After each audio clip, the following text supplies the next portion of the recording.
Ini Bu Yoyo nih, lama nungguin Bu Yoyo tadi. Bismillahirrahmanirrahim. Assalamualaikum warahmatullahi wabarakatuh. Alhamdulillahilladzi qad akhraja nataijal fikri li arbabil hajah. Asyhadu an la ilaha illallah wa asyhadu anna Muhammadar Rasulullah. Allahumma salli ala sayyidina Muhammad wa ala ali sayyidina Muhammad.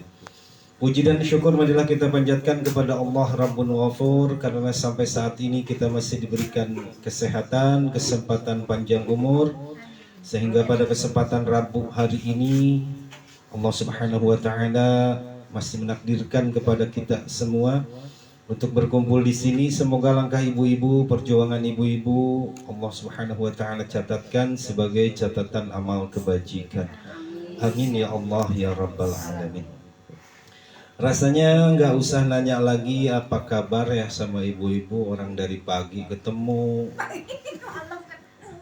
siang ketemu, ntar malam ngumpul lagi. Jadi sepertinya saya nggak usah lagi nanya apa kabar. Ya, mudah-mudahan ibu-ibu semuanya pada sehat ya Bu ya. Amin. Sepertinya Bu Haji Uun doang yang pakai masker ya, sama Ibu Sungkowo ya. Mak kemana maskernya Mak? Oh ketinggalan. Mak, masker itu di samping bisa menjaga kita dari kesehatan, juga bisa, boleh itu juga bisa menghindarkan kita dari kejelekan dilihat orang ya Mak. Dan ada kejadian lucu Mak di Singapura Mak. Jadi ternyata masker itu bisa menyelamatkan nyawa kita Mak. Jadi ada kejadian suatu ketika ada seorang lelaki, dia membawa kencan seorang perempuan. Kencannya ke mall Mak, ini laki-laki, dengan prokes yang ketat ya, dia pakai masker gitu ya, rapi. Kemudian di mall itu nggak sengaja berpapasan dengan istrinya Mak. Istrinya nggak ngenalin ini suaminya, jadi selamatlah dia kan Mak. Mak diajak bercandanya lemot, ngerti nggak sih Mak? Ngerti.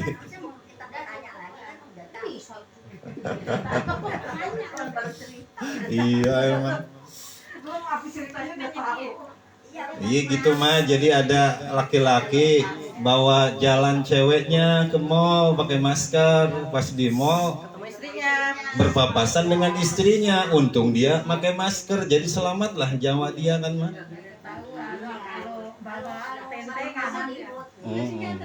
Nah juga tadi Bude ya pagi-pagi ngajak nonton film Layangan Putus. Mau di mana Bude? Bukan, kata Mama Pais di deprak. Oh, Deprok. DXX awan mana Bude? Kata Mama Pais tadi ini dampak dari film Layangan Putus tersebut, jadi membuat istri itu jadi curigaan. Gitu ya, karena emang kisah filmnya itu kisah perselingkuhan. Kan? Oh berarti bebas. Berarti ada untungnya. Jadi makanya Sekarang kantongnya tipis. Oh abah kalau tebel mah kantongnya pasti. Dipegang. udah dulu sih belum selesai bicaranya juga. Udah pada komen aja. Ya maksudnya kalau mau nonton lah, tidak apa-apa sebagai cerminan hidup kan begitu ya. Coba kita kalau nonton sinetron atau film itu kadang-kadang kesel banget ngelihat orang dihina gitu ya. Ngelihat orang misalkan sombong nih, karakternya tuh antagonis sombong banget. Kita kesel sama orang yang begitu. Gedek. Tetapi kalau dipikir-pikir kita suka begitu. Gitu kan ya. Coba kita kalau nonton sinetron lagi misalnya ada itu antagonis perannya ngomelin mulu kerjaannya. Kita kesel banget, gedek banget sama orang yang suka ngomel mulu, padahal diri kita ngomel mulu. Tapi kan nggak ada yang nonton. Iya makanya. Iya. Ulang-ulang aja orang udah bilang. Jadi Tidak usahlah seperti itu kita kepada suami ya, jangan terlalu cemburu mah boleh, itu adalah apa namanya? Pemanis. Tetapi kalau keterlaluan tidak boleh. Kenapa? Yang harus kita lakukan itu adalah obat yang terbaik, nggak usah kita nyari aplikasi spying untuk memonitoring laki kita, misalkan cari software nih. Cari software misalkan untuk apa namanya, untuk kan di film itu begitu katanya ya, diterapkan sebuah aplikasi di handphone kemudian dimonitoring gitu, diintai, disadap. Iya, ya bisa sih ya juga kayak gitu, emang kerjaan sih ya kayak gitu. HP-nya di depan dia. Nggak, maksudnya kayak gini, nggak usahlah kita nyari yang hal-hal kayak gitu. Satu-satunya software yang Allah sarankan agar kita rumah tangga damai itu adalah apa? Husnudzon. Itu adalah perintah Allah, husnudzon. Apalagi kita kalau ngikutin begitu mulu mah capek hati kita. Belum tentu suami kita itu apa namanya berbuat yang tidak baik. Nah makanya nih film-film yang model-model kayak begini nih, di samping ada manfaatnya tetapi banyak madaratnya. Buktinya nih kita itu emang terlalu banyak dididik oleh film. Zaman dahulu kala film layar tancap misalnya. Film layar tancap itu kan gak jauh filmnya, kalau nggak Susana Berry Prima ya Bu Susi ya. Dalam film kuntilanak itu kan dikisahkan bahwa kuntilanak itu bentuknya pakai daster gitu ya. Si bingung itu kuntilanak kan begitu meninggal dia pakai kain kapal, nah ngapa pas setan bawa daster? Beli dulu di Tanah Abang kan. Apa ke Tanah Abang dulu? Terus aja kan masuk ke dalam pikiran kita, oh kuntilanak itu bentuknya pakai kain kapan putih, masuk nih ke otak kita. Sampai sekarang nempel di sini. Sundel bolong katanya, punggungnya bolong. Genderowo sihung ya? Taringnya keluar. Itu yang nempel ke mana? Ke otak kita. Jadi kita itu dididik dengan film. Coba, padahal kalau kita pikir-pikir yang namanya juri, setan itu adalah makhluk ciptaan manusia. Lah kenapa demikian? Coba aja di Cina emang ada kuntilanak. Pampir adanya di sono. Jangankan jauh-jauh lah, di kita aja di Kalimantan ya tidak ada, di sana adanya palasik. Pindah lagi ke Mesir nggak ada yang namanya genderuwo kuntilanak, di sana adanya mumi. Ke Amerika Bigfoot namanya, jenisnya juga beda-beda. Setannya itu, kalaulah memang setan itu benar ada keturunannya, misalkan kuntilanak nih ada dari awal keturunannya kan sama bentuknya. Ya misalkan Nabi Adam kan keturunan manusia kan, ke negara manapun sama bentuknya kayak gitu. Kalau memang kuntilanak itu ada, ibu-ibu, berarti kan dia keturunannya sama di negara-negara lain. Toh ini di Eropa nggak ada bentuk nama dan bentuknya berubah. Maka oleh karena itu setan, juri, genderuwo itu adalah makhluk ciptaan manusia, ilusi manusia. Kita jadi tersugesti dengan itu. Nah maka oleh karena itu ketika kita nonton film, nonton sinetron, misalkan sinetron Ikatan Cinta, iya memang ada manfaatnya kalau yang baik. Dan tahu memang manfaatnya apa. Yang namanya istri solehah itu hanya ada di film Indosiar dan di buku-buku novel. Di alam nyata mah sedikit sulit sekarang. Ya. Makanya hidup mah mending pindah aja ke film Indosiar, berbuat baik sedikit aja langsung diganjar. Ada ya di film apa tuh? Apa sih Indosiar filmnya? Rahasia Ilahi gitu ya. Dia berbuat dosa sedikit di ujung film tuh langsung kebalas, berbuat sedikit baik dibalas. Mata hidup mah mendingan pindah ke Indomaret mah adem. Iya Indosiar. Di sini mah panas. Jadi sekali lagi ibu-ibu, software atau aplikasi yang terbaik untuk diri kita itu bukan harus memata-matai. Semakin keras kita berusaha memata-matai suami kita, semakin sakit hati kita, semakin capek hati kita. Maka software yang terbaik mah apa? Husnudzon aja di dalam hati kita. Karena kenapa? Kata Nabi ada 4 hal yang tidak diberikan Allah Subhanahu wa taala kepada umat yang lain, hanya kepada umatku, kata Nabi. Ada 4 hal. Di antara yang 4 hal itu, yang nomor pertamanya, innabi inda dhanni abdi, kata Allah. Aku sesungguhnya ada dalam prasangka umatku. Jadi kalau suudzon mulu di dalam hati kita, ya udah beneran seperti itu. Suami kita misalkan ditelepon nggak diangkat-angkat, punggu mah lagi makan. Ya makanya husnudzon aja, ditelepon lagi nggak diangkat lagi, husnudzon juga. Iya makanya nggak diangkat lagi, husnudzon aja terus. Tapi kalau bapak nanti ke rumah bawa perempuan, baru lemparin tuh handphonenya ke mukanya, sialan. Kalau selama masih kita nggak kelihatan, husnudzon aja di dalam diri kita, nggak usah prasangka. Capek tuh kalau Mama Cindy udah pengalaman, capek ya Mas Cindy ya. Iya. Oh, belajar dari Mama Pais ya. Tuh udah kan ya. Sedang banting. Lah iya, ngapain suami tuh pulang ke rumah itu baju sampai dicium-cium dari ujung kerah. Dicium-cium, ini bau parfum apa, perasaan gua nggak punya. Aduh, masya Allah. Oh iya makanya. Ya puguh mah mungkin dia naik angkot, mungkin bersebelahan dengan orang. Itu ya. Husnudzon itu emang susah, Mak. Kita mah susah bener husnudzon. Kejadian apa-apa aja kita selalu disangkut pautkan dengan hal yang buruk. Ya misalnya kita pas buka pintu tadi subuh kok ada tai kucing depan pintu kita. Wah, jangan-jangan tuh, udah jangan-jangan aja. Nggak pernah kita berpikir yang logik gitu.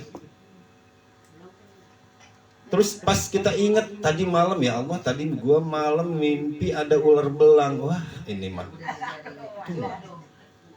suudzon mulu dalam diri kita. Padahal kata Nabi ada 4 hal yang Allah berikan hanya kepada umatku, di antaranya itu bahwa Allah itu ada dalam prasangka kita. Kita nyangkanya benar, baik ya baik ujungnya. Nyangkanya jelek, ya jelek. Maka oleh karena itu kalau mau nonton silahkan nonton, tetapi kita ambil semua pelajarannya dari situ. Misalnya nih kayak apa itu tuh kemarin cerita sama Faiz ya, cemburuan katanya ceweknya gitu sekarang. Gara-gara nonton layangan putus. Gara-gara nonton film layangan putus. Kita kan mesti pakai logika nih, benar. Kalau memang suami kita, istri kita melakukan sesuatu hal yang jarang ia lakukan, pasti tanda tanya dalam diri kita, kan begitu? Tapi tanda tanya ini, kata seorang psikolog gini, manusia itu mau melakukan sesuatu yang jarang ia lakukan hanya 2 faktor. 1, hatinya terbuka, 2, terluka. Ya Maya, si A coba mau tanya sama emak yang udah pengalaman.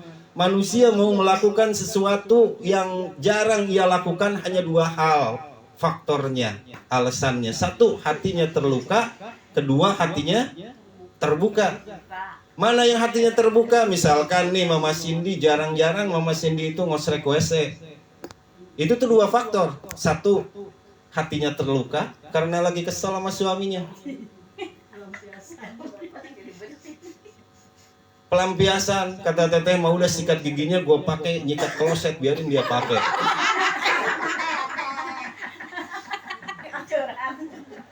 Iya, coba kita bayangin. 1, orang itu melakukan sesuatu yang jarang ia lakukan karena hatinya terluka.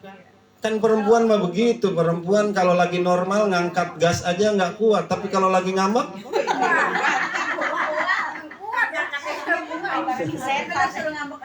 makanya setrikaan kalau lagi normal sama Mas ini udah dicuekin aja udah. Kalau lagi ngambek mah 2,5 gunung habis dikerjain. Sambil pada sobek juga, cucian piring juga. Jadi ketika seseorang melakukan sesuatu yang jarang ia lakukan, 1 faktornya hatinya terluka. Yang mana yang terluka lagi, dia tadinya malas bekerja karena dihina orang, dicaci orang. Kemudian dia tumbuhlah kesadaran karena luka hatinya dia pengen berubah.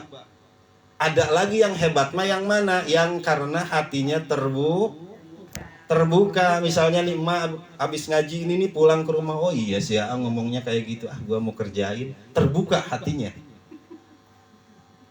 Beda dengan hatinya yang terluka. Kalau hatinya terluka mengerjakan sesuatu dengan muka yang mulut aja kayak niup balon.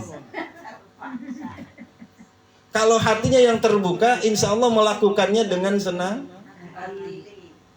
Siam ada belajar psikolog, sok aja tanya sama ibu-ibu. Jadi sekali lagi, ketika kita lihat suami kita melakukan sesuatu yang jarang dia lakukan, lihat dulu apakah dia melakukan ini tuh baru hari kemarin atau sudah lama. Misalnya nih suami kita nyapu, ini orang nih suami kita biasanya nyapu apa enggak ya? Oh enggak. Wah hari ini nyapu. Ada apa nih? Kita lihat mukanya. Lihat mukanya.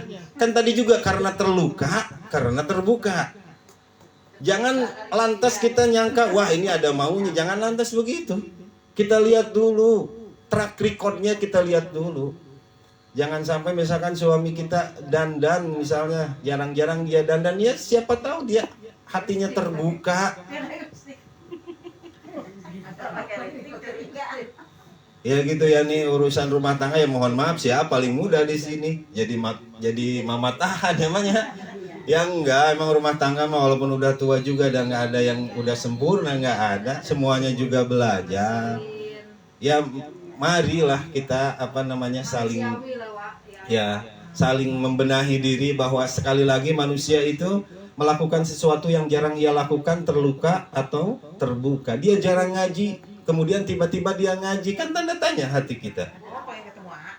Iya. Berarti kita lihat apakah hatinya yang terluka atau hatinya yang terbuka. Bisa saja misalkan dia dari habis berantem sama suaminya, gue daripada di rumah diomelin, gue ngaji aja.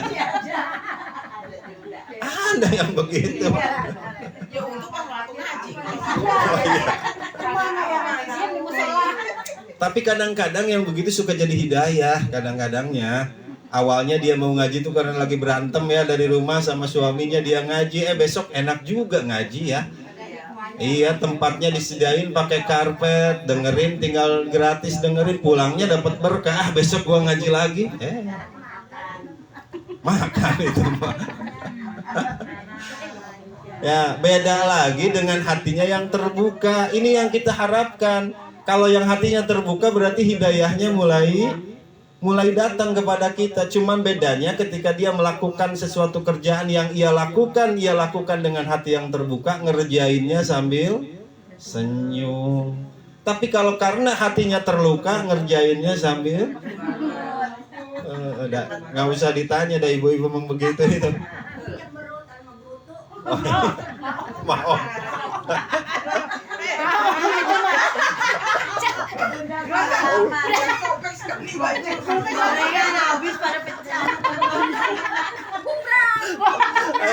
Ya Allah. Dibanting-banting tuh penggoreng. Aduh. Ngamuk guys ya. Sekarang udah enggak. Iya udah enggak. Kan proses.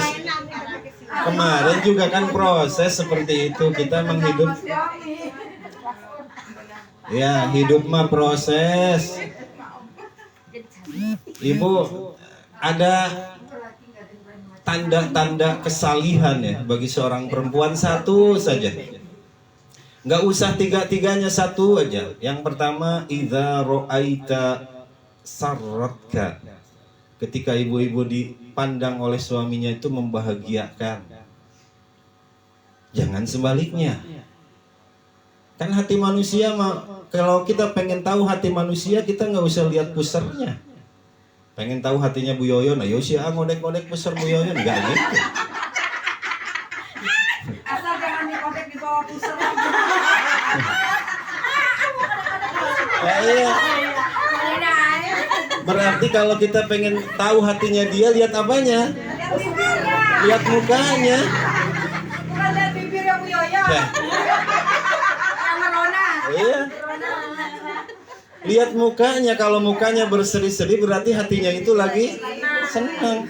Bahkan yang hebat adalah manusia yang mampu menutupi keadaan hatinya dengan senyumannya. Walaupun hatinya lagi ngarung kawut, terudet, teruji, terunyam, tapi dia mampu tutupi dengan senyumnya. Itu yang terbaik.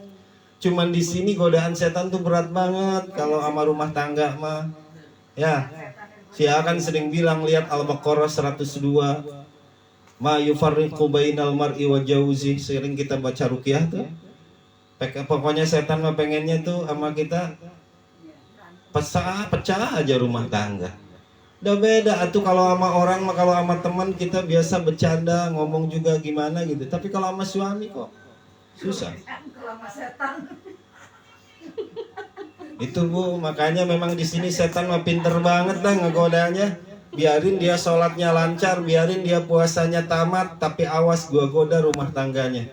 Kalau rumah tangga lagi berantakan, emang sholat mau khusyuk? Emang laki usaha mau bener? Kalau rumah tangga kita lagi kagak bener nih, kagak bener udah semuanya. Karena rumah tangga ya awal dari kehidupan. Ya coba pagi-pagi suami kita misalkan dibekelin sama muka istri kita yang seperti niup balon, dia mau usaha, bukannya bener tuh usaha. Kalau dia pimpinan sekantor semuanya habis dimarahin. Ya, tuh kan Bu Susi mah tahu udah pernah begitu mesti. Ya iya, orang Pak Usuk dulu pimpinan kantor lagi berantem dari rumah, ya habis orang sekantor dia omelin. Ngapa urusan rumah tangga dibawa ke kantor? Lah jangankan di kantor, si A benerin sound di Masjid Al Iman sini, di sini. Si A lagi benerin sound diomelin orang, pas diriungin ya. Pas dimusawarin, ada apa Pas sebenarnya saya lagi berantem di rumah. Lah astagfirullah, lagi berantem di rumah si A yang diomelin di masjid, demi Allah, di masjid sini di Al Iman. Ya makanya sekali lagi memang sulit apa yang dikatakan Nabi ya, salah satu syarat perempuan soleh itu adalah idza ra'aita sarratka, di mana dipandang itu membahagiakan, bukan malah jadi apa namanya menjengkelkan. Kata mama gedek banget gua ngeliat si Abah mukanya.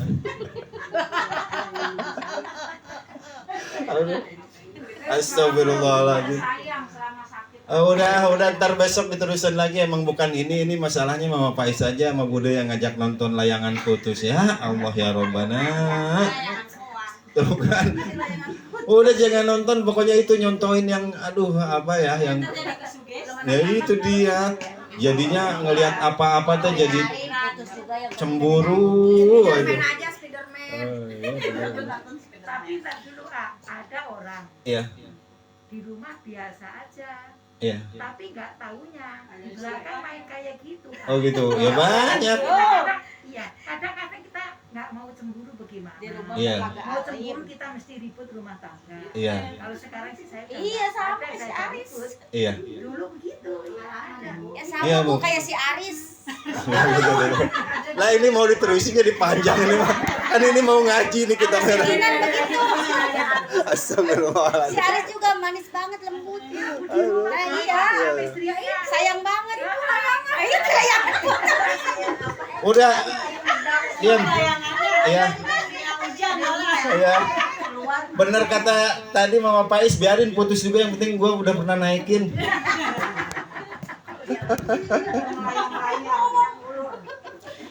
Solusinya memang dalam rumah tangga mah adalah agama, keimanan. Udah nggak sekedar kita apa namanya mengawasi dia dengan sedetail-detailnya. Di kantor kita punya mata-mata. Yang penting kalau dua-duanya mau mengkaji, dua-duanya ada dasar ilmu agama, insya Allah lah dia punya apa namanya benteng. Ya kalau menyukai seseorang mah wajar, adanya manusia, Bu Yoyon. Nah kalau suami Bu Yoyon dulu waktu masih ada sukanya sama kambing, Bu Yoyon kan jadi heran. Nah kalau suaminya suka sama perempuan mah wajar, normal. Suaminya kambing, suka kuda. Tuh kan. Iya. Kalau suami kita, istri kita suka sama manusia lagi mah nggak apa-apa, wajar. Jangan suka teh sama kambing, sama kebo, kita kan jadi aduh ini jangan-jangan ya udah error. Gitu ya, pokoknya itu tadi intinya Ibu yang harus kita tanamkan teh husnuzon, belajar untuk selalu husnuzon. Saling percaya insya Allah. Ya kita kan memang bermain sosial media ini, kita ngelihat TikTok, ngelihat apa. Kadang-kadang kita kan mau menyimak video atau artikel atau tulisan itu yang memihak kepada kita. Gitu ya. Jadi malah ngobrolin itu. Udah ngaji sekarang mah. Bismillahirrahmanirrahim. Nanti itu mah diterusin di lain hari. Enggak sih ya. Hanya mau ngingetin kepada ibu-ibu yang udah seusia kita ya, bahwa kita teh sering lupa, Mak. Kita teh sering naon, Mak? Sering lupa. Nah, si Amos mau kasih tahu kepada ibu-ibu, membatalkan sholat itu adalah haram hukumnya, Mak. Enggak boleh, dosa, Mak, ngebatalin sholat. Kadang-kadang kan kita mah begitu. Kita ngerasanya nih kalau sholat zuhur tadi mana merem mata udah merem ngantuk. Kayak Bude itu sholat sebelum tidur ya merem. Ini udah 3 apa 4? Ini 3 apa 4 ya perasaan. Gua batalin aja lah. Ulang lagi. Akhirnya makan kita yang capek itu dosa lagi. Ya iya, coba ibu bayangkan. Itu pahala udah ditulis sama malaikat. Dari mulai takbiratul ihram, sujud udah 3 rakaat, tiba-tiba ya Allah saya batalkan, batal udah dicoret lagi. Nah makanya ini hari ini kita mau mengkaji itu bagaimana tata caranya ketika kita lupa rakaat. Ada sunnah yang harus kita laksanakan yang dicontohkan oleh Nabi agar sholat kita jangan dibatalkan dan tetap menjadi pahala. Bisa jadi sholat yang pertama tadi pahalanya gede, ikhlasnya ada, kemudian pas kita ulang lagi berantakan. Nah, gitu ya. Sok. Ya juga buat teman-teman yang menyaksikan di online hari ini, saya baca kitab Safinatun Najah. Kasih patus saja ya yang kalian ada kitabnya pada halaman 70. Mama Cindy ada nggak kitabnya? Ya. Bismillahirrahmanirrahim. Faslun. Ini sebuah pasal. Asbabus sujudis sahwi arba'atun. Jadi ibu-ibu kalau lupa kayak tadi tuh, lupa rakaat, maka Nabi mencontohkan, menganjurkan untuk melaksanakan sujud sahwi. Jadi pada kesempatan siang hari ini saya akan bahas sujud sahwi. Bagaimana yang menyebabkan sujud sahwi tersebut dan bagaimana pula tata caranya. Nah di dalam kitab Kasih Patus Saja atau Safinatun Najah matannya, musannif menyebutkan asbabus sujudis sahwi arba'atun. Sebab-sebab sujud sahwi itu ada 4. Jadi ada 4 sebab yang ketika kita laksanakan 4 sebab ini di akhir sholat kita harus melaksanakan sujud sahwi. Agar kenapa? Agar dosa yang kita lakukan, agar kesalahan yang kita lakukan ketika sholat tertambal, tertutupi oleh sujud sahwi. Nah yang pertama adalah tarku ba'din min ab'adis sholat au ba'dil ba'dah. Yang pertama adalah meninggalkan sunnah ab'ad di dalam sholat. Yang pertama meninggalkan sunnah ab'ad di dalam sholat. Coba, emak kan udah paling sepuh di sini usianya. Kira-kira emak pernah ngaji nggak sunnah ab'ad di dalam sholat itu apa? Dan ab'ad itu apa, emak? Nggak tahu ya. Ya. Ab'ad adalah sunnah yang ketika kita tinggalkan itu buruk. Jadi ab'ad adalah nilainya 75% di bawah wajib. Jadi kalau kita tinggalkan sholat kita tuh buruk, meninggalkan sesuatu yang pahalanya 75%, padahal wajib 100%. Nah yang mana saja sunnah ab'ad? Pada pasal berikutnya di dalam kitab Safina ini dijelaskan ab'adus shalah sab'atun. Sunnah ab'ad di dalam sholat itu ada 7. Yang pertama yang mana? At-tasyahudul awal. Pertama tahiyat awal. Tahiyat awal tuh nggak wajib. Jadi walaupun tidak tahiyat awal setelah 2 rakaat nih, nggak tahiyat awal tetap sholatnya sah. Tapi nanti pakai sujud sahwi. Jadi kalau namanya juga manusia kan Maya bener pas sholat Allahu Akbar masih bener tuh Allahu Akbar kabir walhamdulillah masih kuat tuh. Pas udah mau masuk la syarika lahu. Di situ baru pas itu. Ya Allah, tadi sendal gua ditaruhnya di mana ya? Mana itu belum dikasih DP lagi tukangnya itu. Mulai itu berpikir yang lain-lain. Sampai masuk 2 rakaat lupa tahiyat awal. Salatnya tetap sah, tetapi harus sujud sahwi. Nanti tata caranya di belakang. Itu tasyahud awal ya, Mak. Kemudian yang kedua wa qu'uduhu, duduk tasyahud awal. Kan tasyahud awal itu ada bacaan juga ada duduknya. Tasyahud awal itu sampai mana? Yang wajib tahiyat itu sampai syahadat. At-tahiyyatul mubarakatus salawatu thayyibatu lillah. Assalamu alayka ayyuhan nabiyyu wa rahmatullahi wa barakatuh. Assalamu alayna wa ala ibadillahis salihin. Asyhadu an la ilaha illallah wa asyhadu anna Muhammadar Rasulullah. Segitu pun cukup.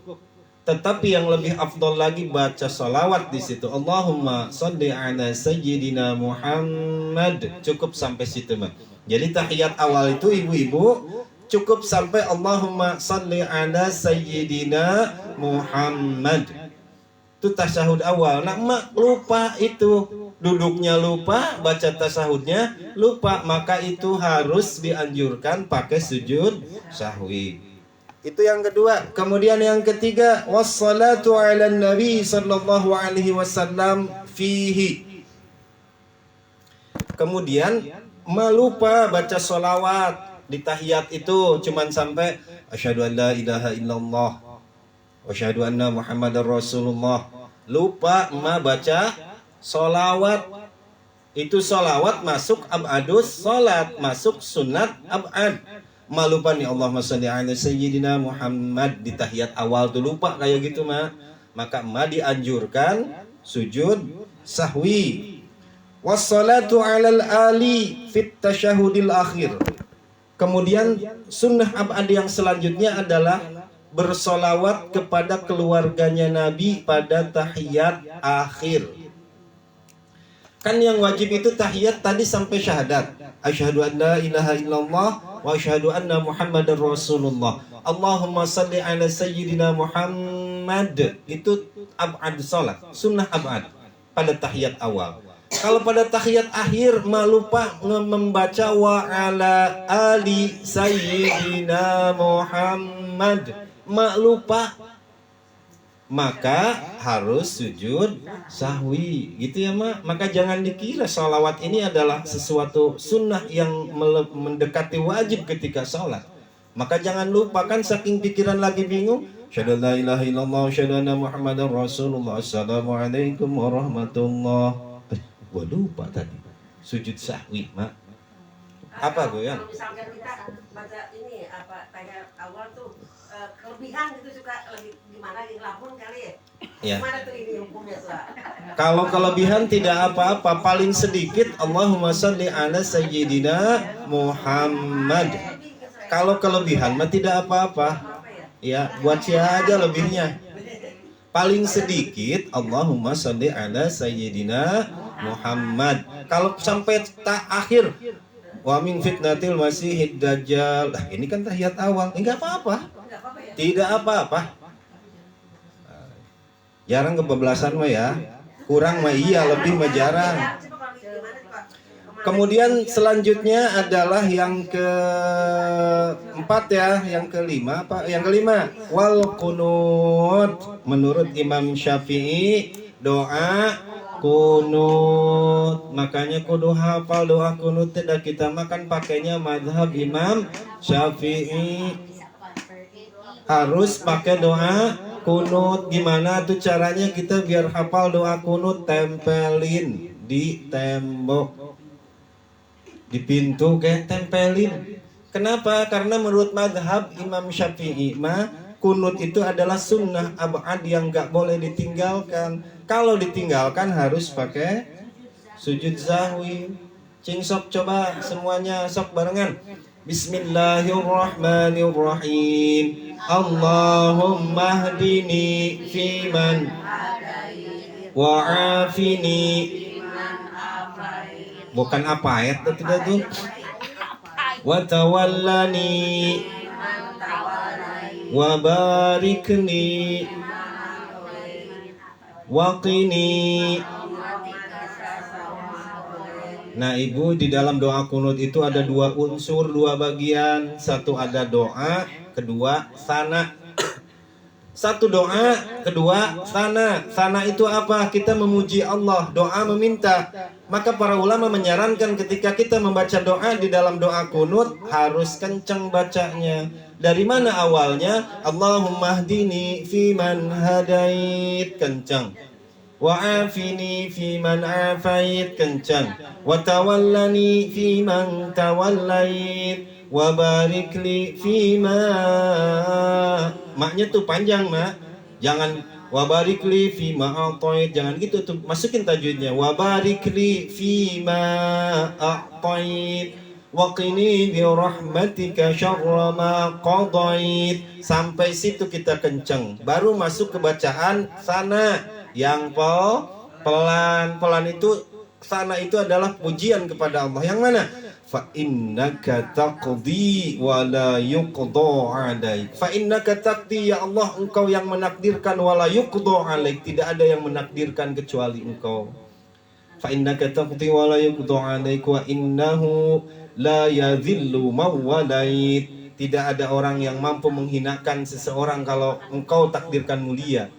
Wa innahu la yadhillu man walait wa la ya'izzu man 'alait tabarakta rabbana wa ta'alait. Falakal hamdu ala ma qadait. Dan selanjutnya itu pelan. Itu ya ibu-ibu, doa kunut. Maka doa kunut adalah baik, jangan ditinggalkan.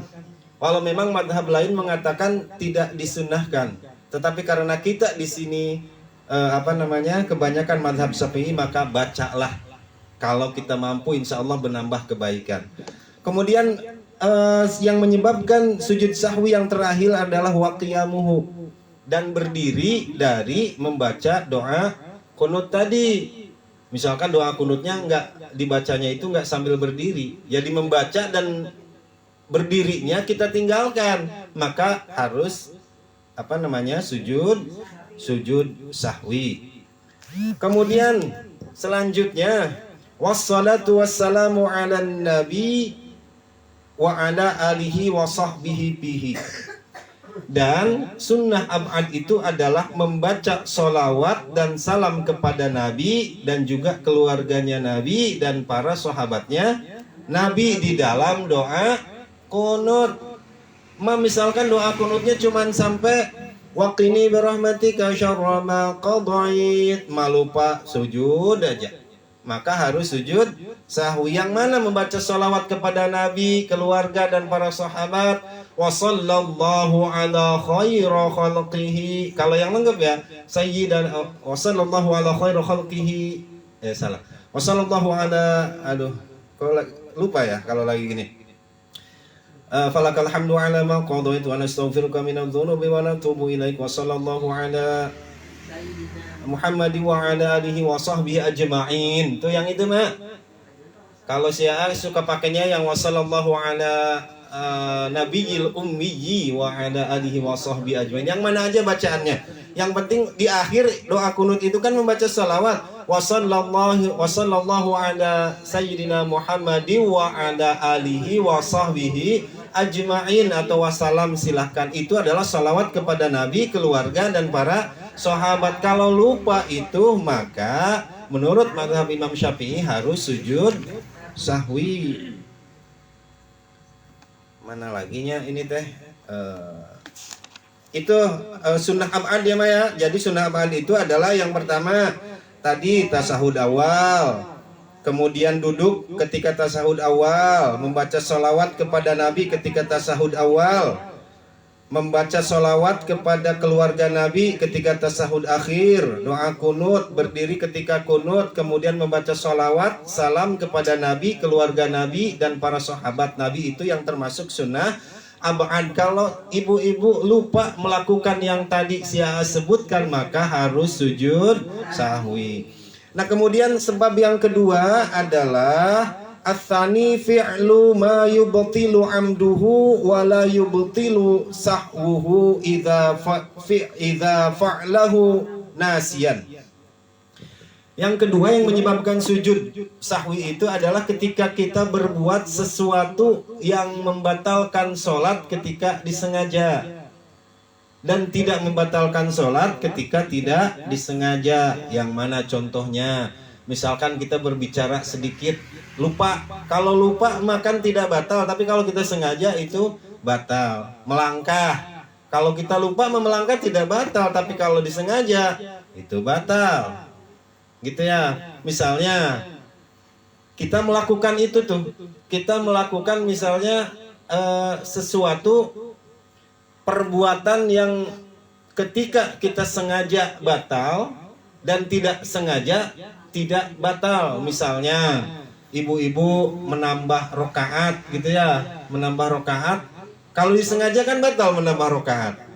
Tapi kalau tidak disengaja karena lupa itu tidak batal. Maka ibu-ibu tuh harus sujud sahwi. Kemudian yang ketiga adalah ats-tsalisu naqlu rukni qawli ila ghairi mahalli. Yang ketiga adalah memindahkan rukun ucapan ke bukan tempatnya. Emak itu saking banyak pikiran, bingung, susah, itu Al-Fatihah dibaca lagi ruku. Ya kadang-kadang kita kan bener begitu, saya juga pernah ngalamin. Maca lagi tasyahud akhir bacaannya kita baca surah Fatihah. Jadi memindahkan bacaan rukun qauli nih Fatihah yang kita baca ketika sholat kita pindahkan bukan pada tempatnya. Misalkan setelah takbiratul ihram kita baca malah surah, misalkan Fatihah dibelakangin. Atau ketika misalkan kita ruku malah baca inna a'tainakal kautsar. Saking pikiran lagi kalut. Kata emak nggak mungkin begitu. Mungkin mah. Lagi oleng mah pikiran. Wah. Nah emak kalau ngalamin kayak gitu, kata emak belum pernah mah. Pokoknya mah pernah. Kita ruku misalkan harusnya subhana rabbiyal azimi wa bihamdihi, tiba-tiba ini baca apa gitu. Ketuker. Kan mama saking semuanya surah apal kan suka kebalik-balik. Semuanya dibaca jadinya. Itu ya yang ketiga. Nah itu mah ya. Kayak itu aja, misalkan surah Atin apal, surah Al-Asri apal. Kan kalau di Al-Atin illal ladzina amanu wa amilus sholihat falahum ajrun ghairu mamnun, itu yang benar. Ini wa tawassabil haqqi wa tawassabil. Ya saking hafal semuanya.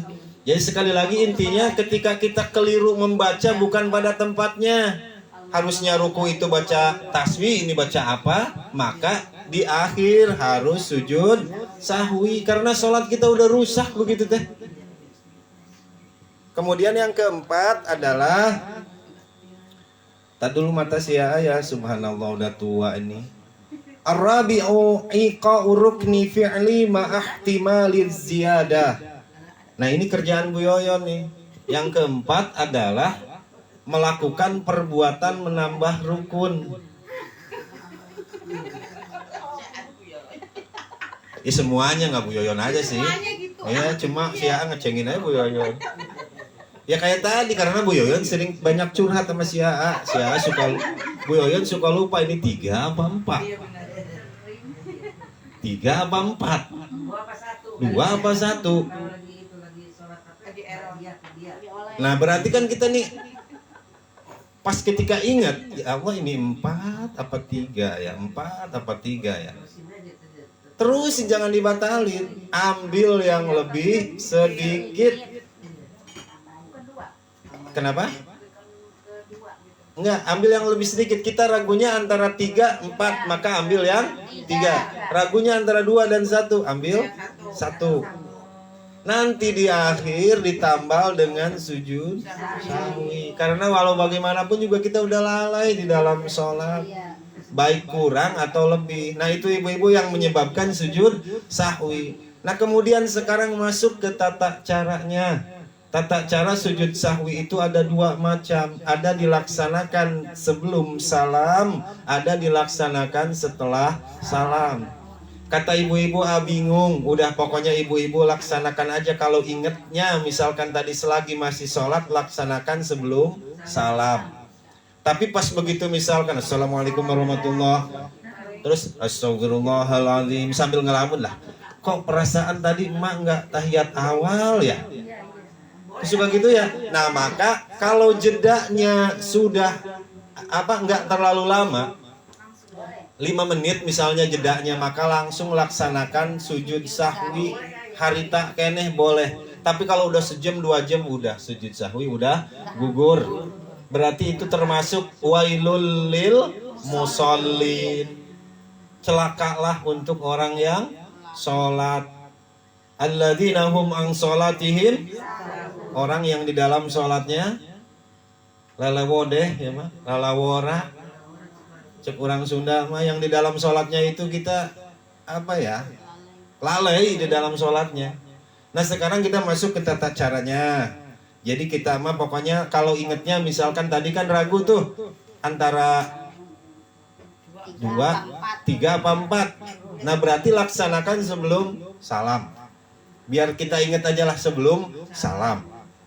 Juga ibu-ibu kalau kita bergerak nanti kan ada yang membatalkan sholat. Kita bergerak lebih 3 kali disengaja ataupun tidak itu batal. Misalkan tadi kayak gini-gini lagi sholat, ya garuknya nggak pakai ilmu, gini garuk-garuknya. Kan kemarin udah saya kasih tahu kalau garuk-garuk tempelin dulu 1, 2 udah. Ya, kalau pakai ilmu nggak berasa. Oh. Pakai tangan. Iya, dia nawar ya Maya. Ya udah, pokoknya ntar di batalnya sholat kita bahas lagi lebih dalam itu. Sekarang kita contohkan untuk sujud sahwinya. Nah jadi Ma, ketika tadi kan lupa ya Ma ya, tadi 3 atau 4. Maka ketika Ma udah masuk yakinin aja 3, maka Ma naik lagi 1 lagi untuk ke yang keempatnya. Baru setelah rakaat yang terakhir Ma tahiyat akhir. Tetap tahiyatnya keadaannya kayak gini kakinya ya Ma ya, karena ini tahiyat akhir kayak gini kakinya. Lalu kemudian setelah innaka hamidum majid, kalau mau pakai doanya Allahumma inni a'udzubika min azabil qabri wa min azabin nar min fitnatil mahya wal mamat wa min fitnatil masiihid dajjal. Di sini maniat. Harus niat mah. Karena sujud sahwi adalah bagian dari ibadah. Maniat dalam hati, enggak usah diucapin. Di sini niat saya sujud sahwi. Udah gini kan harus innaka hamidum tadi masiihid dajjal.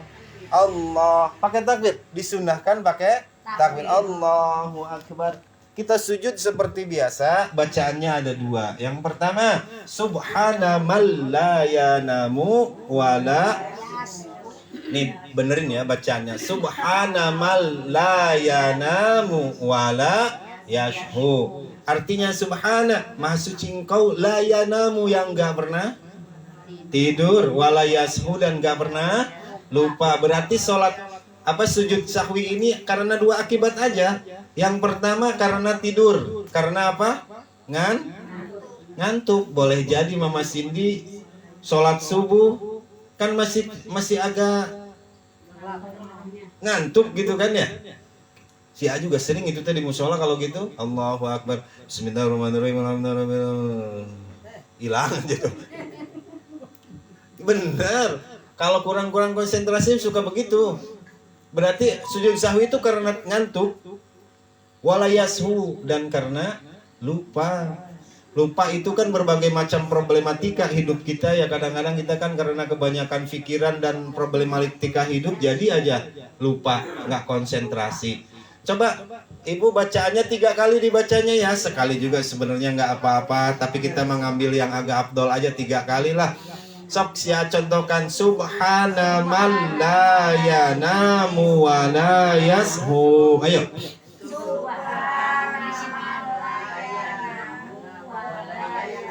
Oh, Itu dalam satu hadis. Tapi kalau ibu belum mampu baca itu, baca subhana rabbiyal a'la wa bihamdih. Boleh. Iya, cuma kalau kita mau kumpulkan semuanya, laksanakan semua sunnah Nabi. Bosan yang itu, baca yang tadi. Subhana man la yanamu wa la yashu. Iya, cuma gitu doang, berapa kalimat sih, masa nggak hafal? Ya? Ya. Kalau kita tulis per hurufnya subhana man la yanamu wala ya, biarin nanti saya share di grup ibu ya.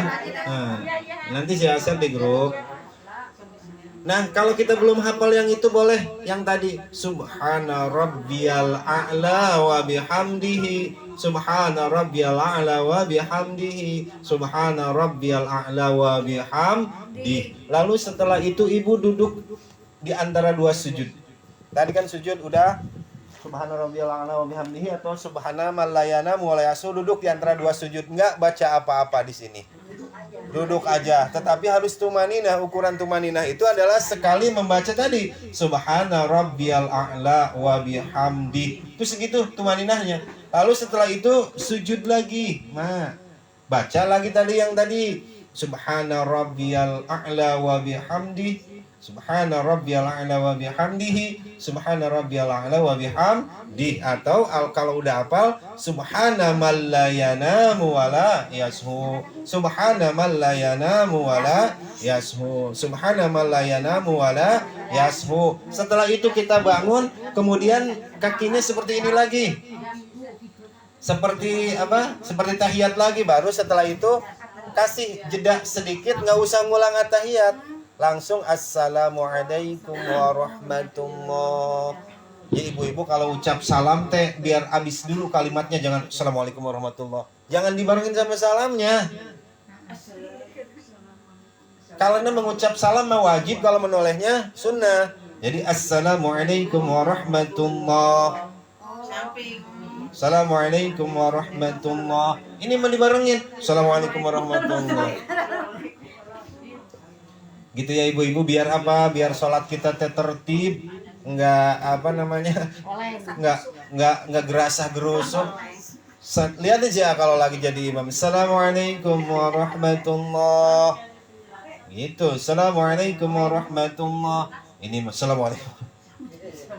Aduh, iya nggak apa-apa, tapi sepertinya itu kayak apa ya? Kurang tertib lah. Kurang beradab. Nah, baik ibu-ibu, saya ulang kembali ya. Tolong jam berapa Pak? Tolong dilihat 2:30. Udah pas 2:30 malah. Ya ibu-ibu, tadi sekali lagi, jadi hukumnya itu dosa ketika kita membatalkan sholat. Ya nggak dosa gimana? Secara logika juga. Kalau misalkan ibu kerja misalnya. Kerja itu kan 30 hari, ini udah 20 hari, udah kita ngomong ke pimpinan, Pak yang 20 hari batalin aja kerja, saya mulai dari tanggal 1. Masa begitu? Berarti kita nggak dihitung dong, rugi kita. Maka oleh karena itu kalau kita ada kesalahan di dalam sholat, jangan dibatalin. Kan Rasul nganjurin untuk sujud sahwi. Tadi diantaranya yang menyebabkan sujud sahwi adalah kita meninggalkan sunnah ab'ad di dalam sholat. Yang mana saja sunnah ab'ad? 1, tahiyat awal. 2, duduknya. Udah duduk sama tasahud awal aja ya. Kemudian baca sholawat kepada Nabi ketika tahiyat awal. Misalkan Bu Yoyon tuh tahiyat awal tuh cuma asyhadu an la ilaha illallah wa asyhadu anna muhammadar rasulullah, diri aja. Lupa baca sholawat, maka harus sujud sahwi. Minimalnya tadi Bu Yoyon, Allahumma sholli ala sayyidina Muhammad. Mau sampai kelar silahkan kalau nggak kelamaan mah. Gitu kan? Kalau sendiri ya nggak apa-apa. Tapi minimalnya itu aja tadilah Allahumma sholli ala sayyidina Muhammad. Udah kita naik lagi. Emang dianjurinya cuma segitu. Tahiyat awal. Kemudian apalagi sunnah ab'ad, yaitu sholawat kepada Nabi dan keluarga Nabi serta sahabat Nabi pada tahiyat akhir ya. Kepada keluarga Nabi pada tahiyat akhir. Yang mana tuh? Allahumma shalli ala sayyidina Muhammad wa ala ali sayyidina Muhammad. Nah, kalau emak lupa baca wa ala ali sayyidina Muhammad pada tahiyat akhir, itu harus sujud sahwi. Kemudian yang mana lagi sunnah ab'ad? Doa kunut, berdiri di saat membaca doa kunut. Kemudian membaca sholawat kepada Nabi, keluarga Nabi dan sahabat Nabi ketika doa kunut. Yang mana tuh? Yaitu wassallallahu ala sayyidina Muhammad wa itu mulu ya.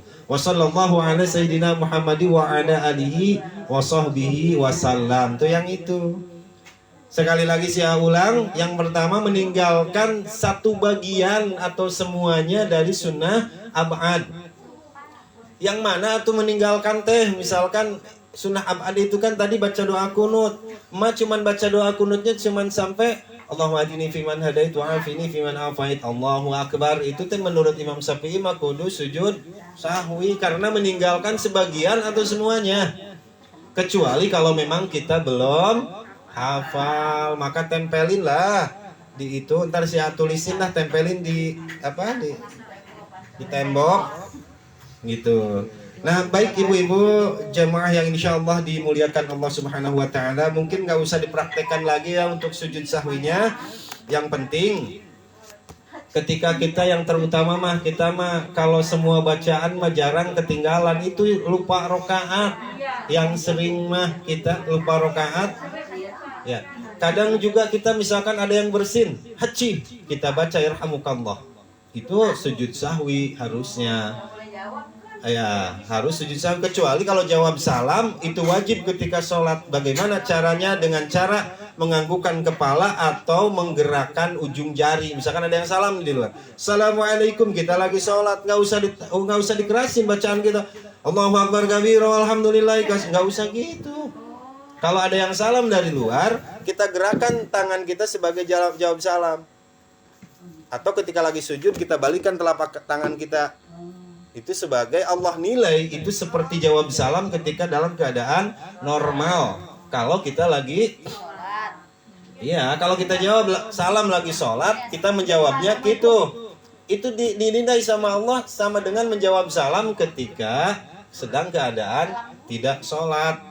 Jangan dijawab lagi di WC, itu kan makruh. Ya, ntar kita bahas lagi lah tentang salam. Nah itu ibu-ibu ya, sekali lagi mari kita perbaiki sholat-sholat kita dengan satu diantaranya adalah sujud sahwinya, Mak.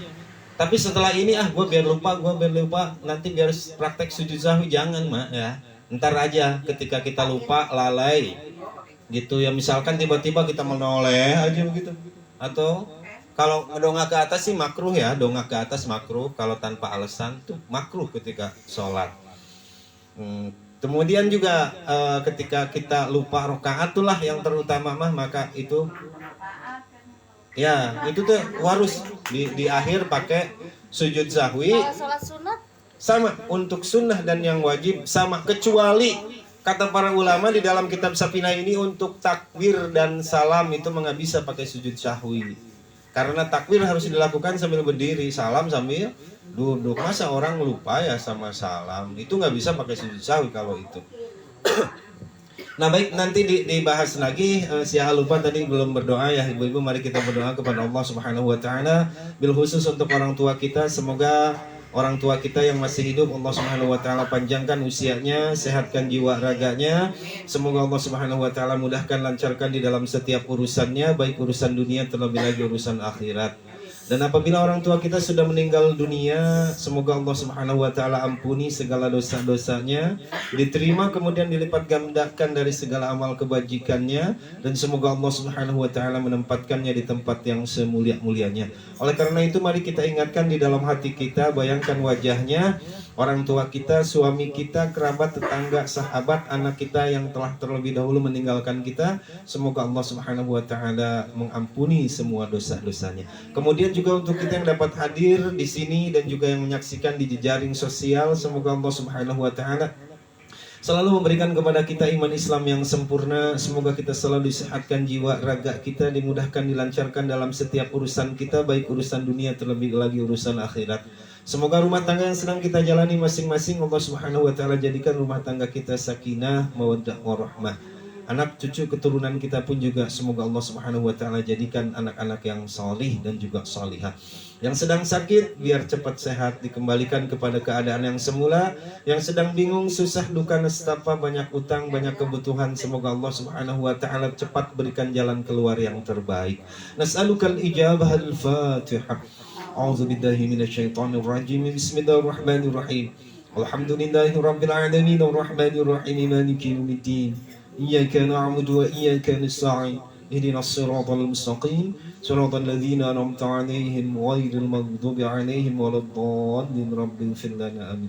Wal 'afwa minkum hadanallahu wa iyyakum ajma'in. Wassalamu 'alaikum warahmatullahi wabarakatuh. Alhamdulillah hari ini Teteh bikin bubur, Bu Susi bikin apa, Bu Susi? Oh iya.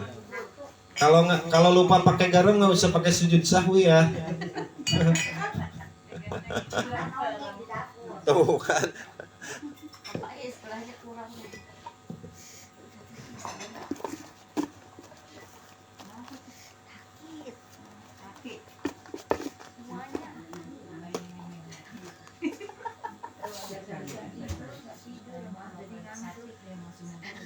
Ma kalau lupa rokaat suka dibatalin namanya? Enggak. Lanjut aja ya.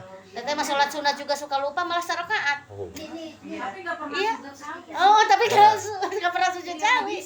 Kalau iya makanya sekarang Ya Allah, berarti nggak jadi ya sholat kita. Astagfirullahaladzim. Udah salam tuh kan jedanya kalau Iya, tadi masih bisa sholat. ya kalau dalam kita masih pakai mukena ya di situ. Jangan ke boleh. dapur dulu. Kalau udah sejam mah ya udah biarin lah. Itu lalai. Kalau mah masih pakai mukena mah di tempat sholat sujud aja mah. Kecuali Kalau cuma mahnya. perasaan aja, padahal enggak, Ya tapi itu. cuma perasaan. Ya iya deh karena perasaan doang kan. Ya. Ya kalau karena perasaan ya udah sujud sahwi. Ragu. tetap pakai niat ya. Iya tetap pakai niat. Niatnya mah niat saya sujud sahwi karena Allah udah gitu doang. Iya. Siap nanti saya tuliskan di grup. Kalau Ya. sholat berjamaah kemarin kayak malam Sabtu ketinggalan 3 rakaat pas ke situ tahiyat akhir. Kita langsung tahiyat akhir terus nambahnya 3 ya. Ya iyalah kalau ketinggalan. Tapi niatnya berjamaah. Iya. Oh. Masbuk namanya. Misalkan kita nih sholat berjamaah di MAA, karena pertama nih saya nggak ikut, terus ikut yang kedua nih baru ikut nih, Iya. ikut tahiyat awal tuh ya.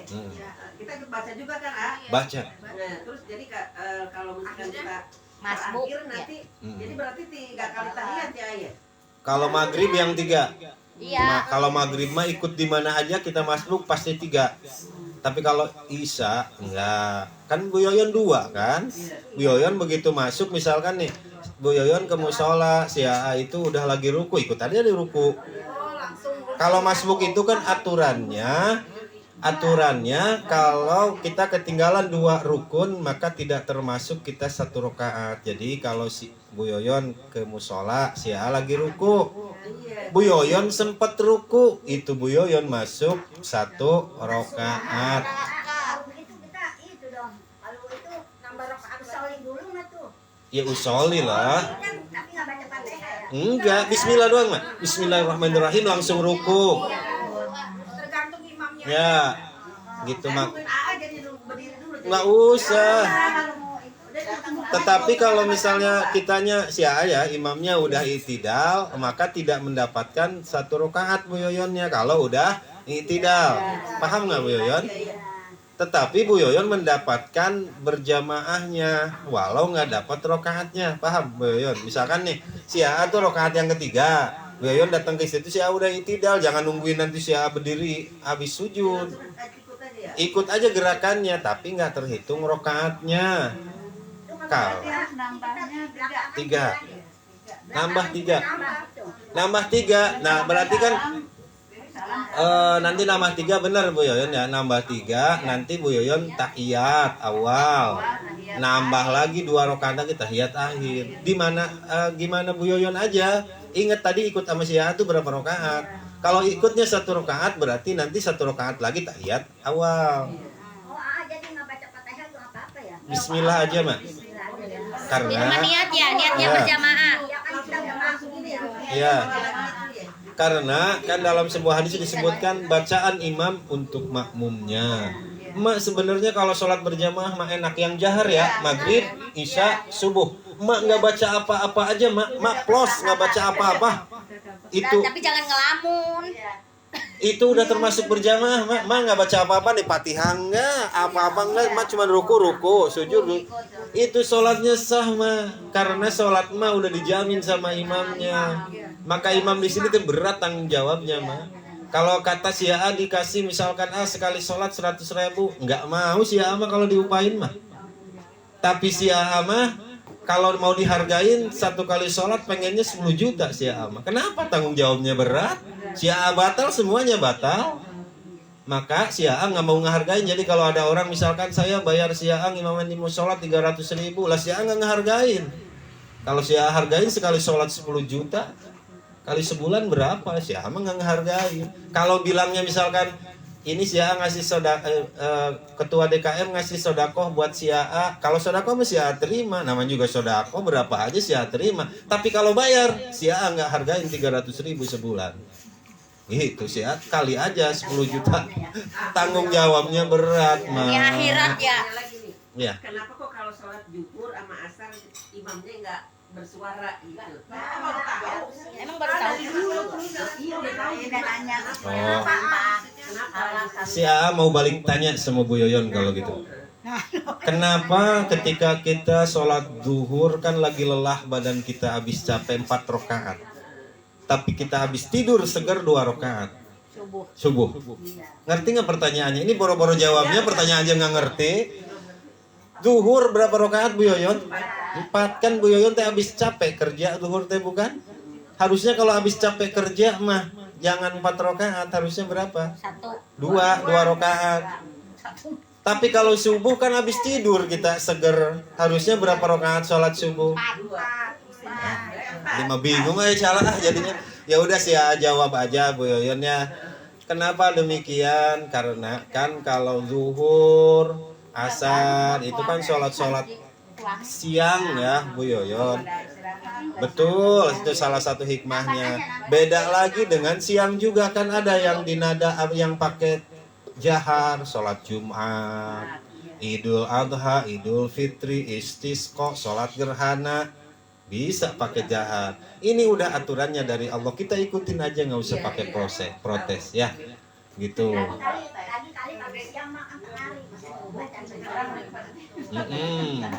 Kalau kita pikir juga pantas kalau malam mah gitu ya, sholat kenceng kedengeran sama orang, subuh kenceng enak kedengeran sama orang.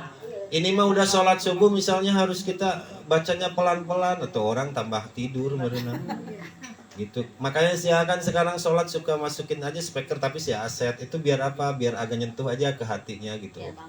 Ya walaupun nggak kencang tapi setidaknya oh iya sih di musola udah wiridan nih biar jadi khas gitu lah gitu ya Bu Yoyon. Astagfirullahaladzim ini lupa dimatikan mohon maaf